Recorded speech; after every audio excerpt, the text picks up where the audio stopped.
Bei dieser Gelegenheit möchte ich euch über meine Lebensgeschichte erzählen. Ich habe den Titel genannt Tresnanipun Kanjeng Gusti, das ist auf Jawa. Es geht hier um mein ganzes Leben, das trotz allem immer in Gottes Hand ist. Mein Name ist Floriberta Wilbrand, geboren Sulistiorini. Ich wohne in Köln, Deutschland. Ich wurde in der Stadt Sleman, Yogyakarta, Indonesia geboren. Die Mama von meinem Papa war Familienangehörige der Königsreich von Yogyakarta und aus irgendeinem Grund wohnte meine Oma außerhalb der Palast. Meine Eltern waren Krankenpflegerin, aber die beiden waren sehr begabt in ihrem Gebiet, sodass sie teilweise auch die Aufgaben eines Arztes übernehmen. Ja.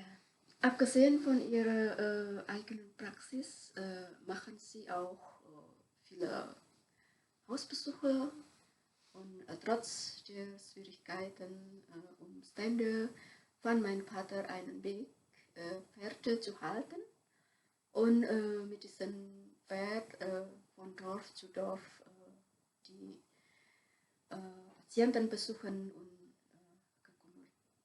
gekümmert. Aus Problem, dass sie nicht konkurrieren mit dem Arzt des Dorfes, kamen mein Vater die Idee, dass er so oft umgezogen, damit der Eindruck, dass mein Vater die Patienten von dem Arzt vor Ort stohlen, vermeiden kann. Meine älteren Geschwister halfen oft meinen Eltern, entweder bei der Medikament zu verteilen oder bei der Pflege der Pferde. Und nebenbei hat mein Vater ein javanisches Musikorchester geführt, das nennt man Gamelan. Dort hat er einerseits selbst mitgespielt, dirigieren, gesungen oder sich um das organisatorische Dinge gekümmert. Als die Regierung von Yogyakarta aufmerksam geworden ist, hat diese Führung des Orchesters übernommen und machte es zu einer Art Stadtorchester von Yogyakarta. Schlussfolgernd kann man sagen, war er sozial und politisch sehr engagiert und trotz, wenn nicht sogar wegen diesem Engagement, versäumte er es nachhaltig für unsere Familie zu sorgen. Es fehlte ihm an vorausschauenden Fähigkeiten, sodass nach dem frühen Tod unserer Eltern nur wenig Überleben für meine Geschwister und mich bleibt. Ich habe 8 Geschwister, davon sind 2 Brüder und 6 Schwestern. Ich bin die jüngste davon. Meine Mutter ist gestorben, als ich ungefähr 2 Jahre alt war. Dauert nicht mehr lang, so ungefähr 1 Jahr später, mein Vater ist auch gestorben. Ich kenne meine Eltern nicht so persönlich, sondern eigentlich nur von den Geschichten, die mir meine Geschwister über sie erzählt haben. Oder meine Oma, oder die Nachbarschaft, oder von den Patienten meiner Eltern. Sie haben mir auch immer wieder über meine Eltern erzähle, wenn ich Gelegenheit mit ihr zu treffen. Nachdem meine Eltern gestorben sind, haben alle meine Geschwister zerstreut gelebt. Ich habe bei meiner ältesten Schwester gewohnt. Ja, Gott hat viele Personen gebraucht, um mir in dieser Zeit zu helfen. Zum Beispiel haben mich meine Geschwister besucht und auch mein Nachbar oder meine Verwandte. Ja, sie haben auch viele Dinge für mich mitgebracht oder sogar manchmal Geld. Und dafür bin ich Gott sehr dankbar. Ich habe auch kritische oder schwierige Zeiten erlebt. Und ich hatte zum Beispiel nicht jeden Tag genug zu essen. Ich habe bestimmte Personen, die mich auch ausgenutzt haben oder ausgenutzt wollten. Meine Beziehung mit meinem Schwager war nicht ganz harmonisch, weil er der Einzige in der Familie war, der Geld verdienen hat. Und eigene Kinder hatte er auch und er musste auch sie kümmern. Er hat mich so eher als Last in seiner Familie gesehen. Ich musste viele Verantwortungen übernehmen, für die ich eigentlich noch nicht so alt genug war. Mein Schwager war immer sauer und gestresst, wenn er gesehen hat, dass ich nicht am Arbeiten war oder Dinge zu spät gemacht habe. Das hat mich sehr unter Druck gesetzt und mein Leben mit Angst erfüllt. Ich durfte nicht einfach spielen und Spaß haben, sondern musste irgendwie irgendwelche Aufgaben erledigen. Ich hatte in meiner Kindheit eigentlich gar keine Freiheit, ein Kind zu sein. In dieser Zeit hat Gott mich darauf vorbereitet, mit ihm Abenteuer zu leben. So auch ein Leben ohne Überfluss dabei zu können. Ich kann mich noch daran erinnern, dass ich kein eigenes Zimmer hatte, obwohl meine Schwester und mein Schwager ein sehr großes Haus hatten. Ich hatte nur so etwas wie einen Abstellraum, in dem auch mein Schrank stand, den ich von meinem eigenen Vater bekommen habe. Bis zur 4. Klasse hatte ich immer nur 2 oder 3 Anziehsachen. Ja, wenn ich ein T-Shirt anziehe, musste ich dann die andere auch sofort waschen, weil ich sonst nicht genug saubere Wäsche oder nicht genug Anziehsachen hatte. Aus diesen Gründen war ich als Kind immer schüchtern und sogar ängstlich. Ich war nie in einem Kindergarten, weil es damals keinen in unserer Gegend gab. Ich musste immer zu Hause bleiben, bis ich mit 6 Jahren eingeschult wurde. Die Grundschule war auch nicht so einfach für mich, weil mir zu Hause keiner die Sachen beigebracht hat. Mein Schwager oder meine Schwester haben ab und zu nachgeschaut, wie ich die Schulsachen gemacht habe. Aber anstatt mir zu helfen, haben sie mich angeschrien, wenn ich die Hausaufgabe falsch gemacht habe. Ich hatte so oft geweint dadurch. Ich war an einer staatlichen Grundschule und das einzige Religionsfach, das es gab, war Islam. Weil ich immer Angst hatte, habe ich einfach das gemacht, was der Lehrer und die Lehrerin gesagt haben. Deshalb ging ich zum Religionsunterricht gegangen. Ja. Obwohl meine Eltern katholisch waren. Mein Schwager und meine Schwester gingen nicht in die Kirche. Ich ging nur zusammen mit meinen anderen Geschwistern in die Kirche.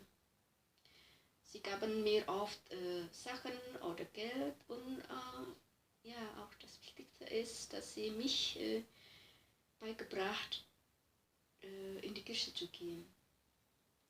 Dadurch Besuch meiner Geschwister spürte ich, dass Gott mich so liebt. Zwischen der 3. und 6. Klasse hatte ich irgendwie das Bedürfnis, in die Kirche zu gehen. Ich habe angefangen, alleine in die Kirche zu gehen, auch wenn meine anderen Geschwister nicht da waren. Die Entfernung von meinem Wohnort zur Kirche war ungefähr 7 Kilometer. In der Zeit damals gab es nicht viele Transportmöglichkeiten. Ich bin meistens zu Fuß oder mit dem Fahrrad zur Kirche gegangen, ohne mich deswegen zu beschweren. Gott sei Dank, dass er diese Sehnsucht in mein Herz gelegt hat, ihn zu suchen. Trotz vieler Schwierigkeiten und Hindernisse habe ich die Grundschule mit 12 oder 13 Jahren alt geschafft, die 6. Klasse zu beenden. Ja, die Grundschule geht bei uns von der 1. bis zur 6. Klasse. Ja, das war über meine Grundschule und im nächsten Abschnitt möchte ich euch über meine Mittelschule, das ist zwischen Grundschule und Gymnasium, erzählen. Da meine Noten nicht so gut waren, musste ich ja eine private Schule, weitere Schule suchen. Ich habe einen Platz an einer katholischen Mittelschule bekommen. Okay, bis zum nächsten Mal.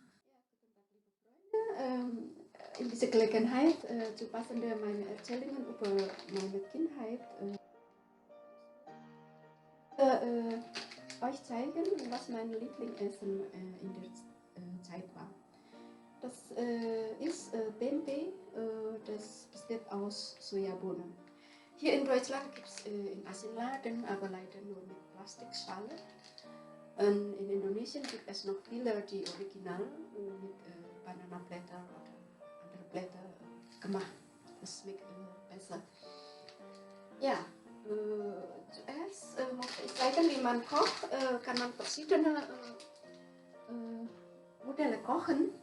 Zum Beispiel, das die einfachste, was ich mache, ist, ich schneide einfach so dünn schneiden und auch das ist auch die Material gleich wie Tempeh, aber das ist so wie Käse, das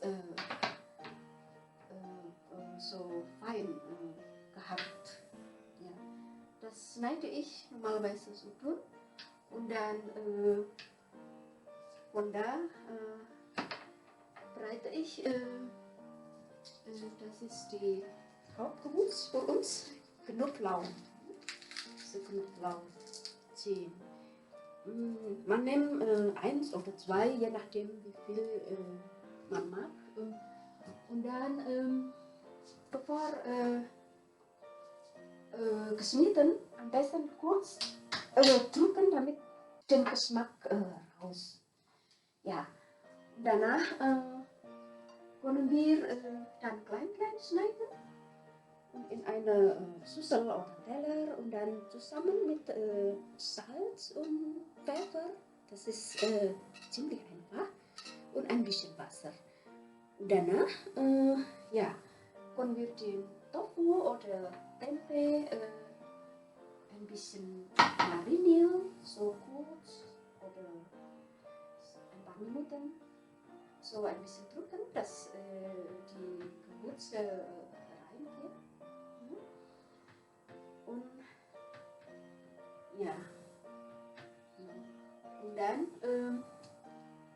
in der Zeit, wenn diese Tempeh und Tofu schon mariniert ist, ein bisschen, dann können wir die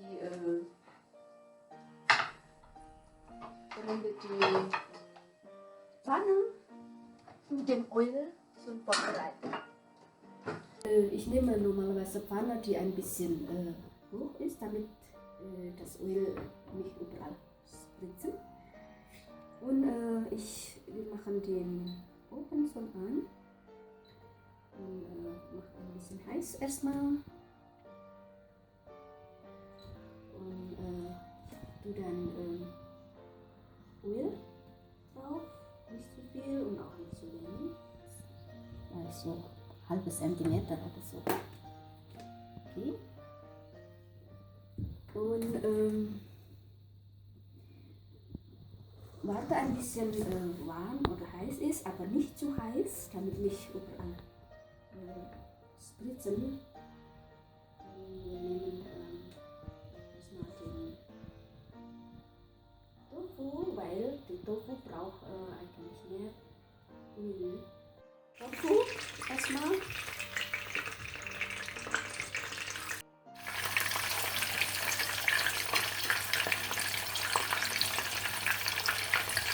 Das sieht man, wenn es dann einigermaßen also Öl ist, dass wir ein bisschen verbräunen.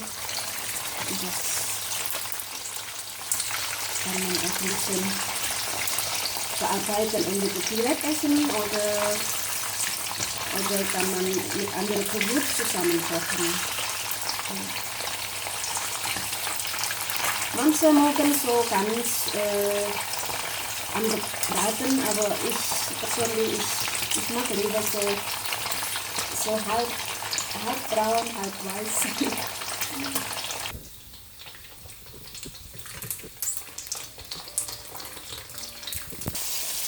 Und genau, wenn man Knoblauch macht, das kann auch ein paar von den Teilen rein, damit den Geschmack rein in Süßen. Passend zu dieser Tempeh und Tofu haben wir normalerweise Reis dazu als Beilage. Und das ist die einfachste Weg, wie man Reis kochen. Und zwar, ich nehme immer eine kleine Schüssel, so Aluminiumschüssel, so die Hälfte davon. So, und danach, ich wasche einmal, nicht 3 oder 4 Mal, damit die Vitamine bleiben. Ja, und dann durch Wasser bis so 1 cm drüber. Ja, ich habe so ein vorher vorbereitet. Und zwar mit anderer Schüssel. Das sieht so aus. So, genau. Ja, und dann ist diese Schüssel mit Reis muss über den Topf, so wie Baden so. Das ist ein bisschen Wasser, so ungefähr 1,5 Centi einfach reintun mit Wasser, mit dem Wasser in dem Reis und dann kann man einfach den Herd anmachen.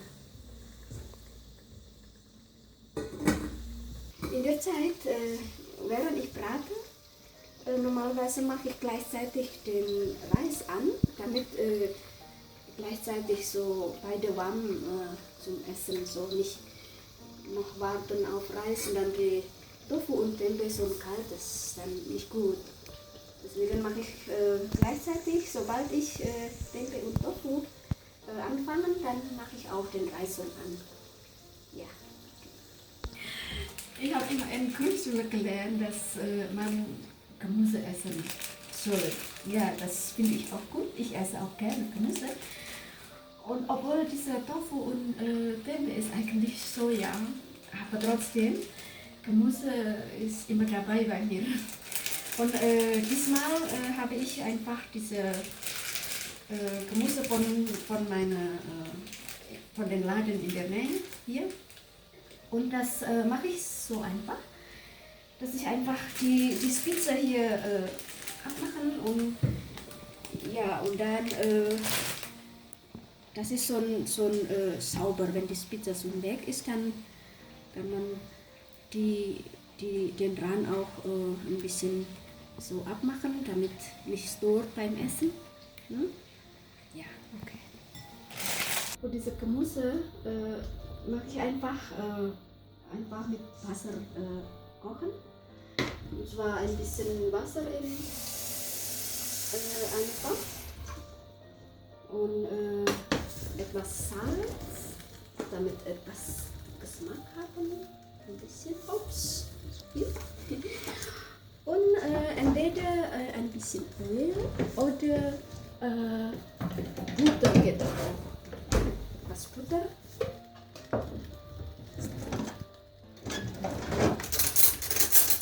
So, damit die Vitamine hält. Ja.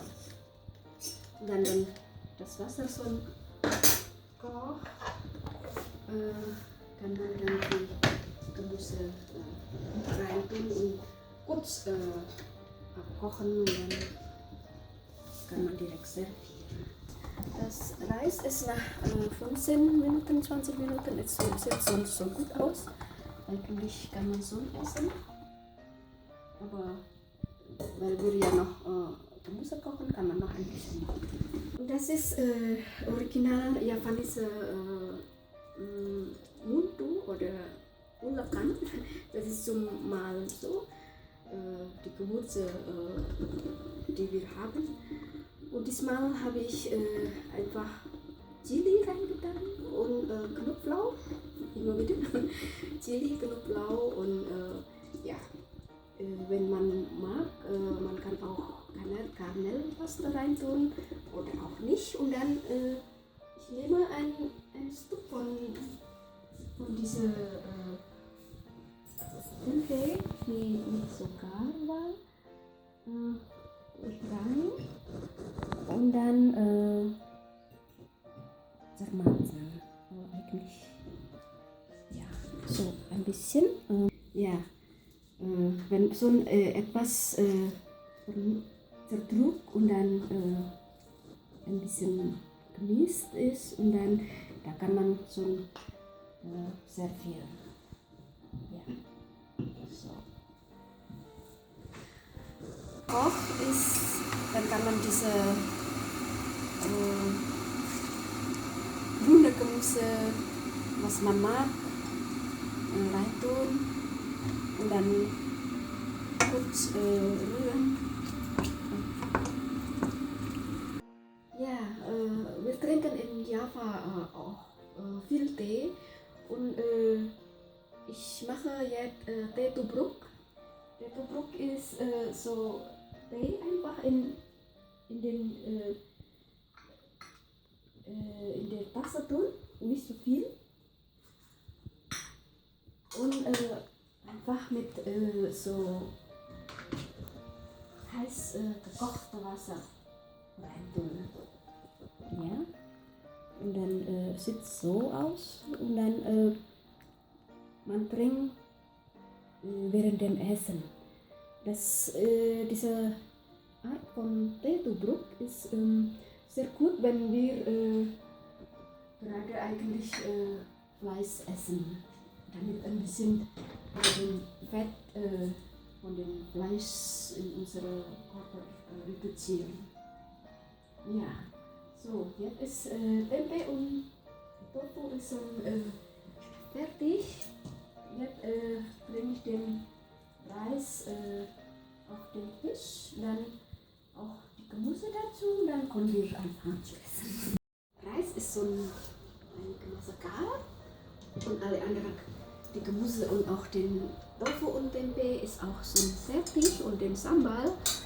Deswegen jetzt müssen wir den Reis rausholen. Das ist etwas schwierig, aber es geht. Ja. So. Und dann können wir dann anfangen zu essen. Okay. Gut.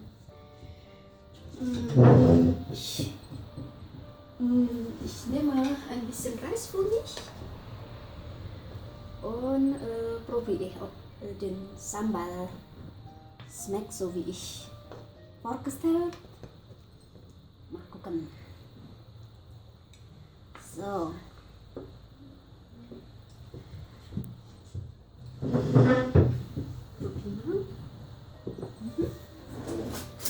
Ich nehme ein bisschen Sambal davon. So. Und auch Gemüse dazu. Das ist eigentlich gesund, weil nur abkochen und ein bisschen Öl, ein bisschen Salz. Ja, und jetzt mit Tofu noch dazu. Und wenn man will, man kann auch mit Sojasauce, aber ich mag nicht so gerne. Ich mag lieber mit Sambal. Ja, und dieser Tee ist auch schon fertig. Ein bisschen heiß. Ja, in Java essen wir eigentlich mit dem Hand, aber natürlich muss Hände waschen. Ja, vor dem Essen habe ich schon Hände gewaschen und jetzt nur noch beten bevor Essen, dann können wir los mit dem Essen. Mein Lieblingsmenü in meiner Grundschulzeit. Lass mich mal probieren, ob das gleiche schmeckt wie früher war. Wir essen mit sauberer Hand, natürlich gründlich gewaschen, mit warm, bei dem warmen Reis und warmes Gemüse schmeckt dann am besten. So, guten Appetit!